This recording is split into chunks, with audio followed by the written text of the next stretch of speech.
मैं इनफैक्ट एक व्यू ले रहा हूँ राहुल और आशीष और मयूरेश तीनों से quickly.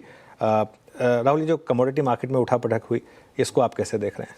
I think more short term phenomena है अनुज। आई थिंक मुझे अभी भी लगता है कि अगर आप एसेट एलोकेशन की बात करें तो it should find gold silver should find at least 20-25% in portfolio. I think ये बहुत जल्द सेटल हो जाएगा। एक थोड़ा एक्सट्रीम रिएक्शन है, जैसे हम स्टॉक्स में भी देखते हैं, अभी 30-40% स्टॉक गिर जाता है, स्टेबलाइज हो जाता है, फिर उसमें थोड़ी बढ़ोतरी आती है। तो आई थिंक ये एक शॉर्ट टर्म फिनोमेना है। आई वुड, जैसे आपने कहा डॉक्टर की बात की, अगर आपका थोड़ा जिगरा है तो you can certainly come in and start buying them. I don't think that is too much downside risk from here. Ashish, आपका क्या व्यू होगा?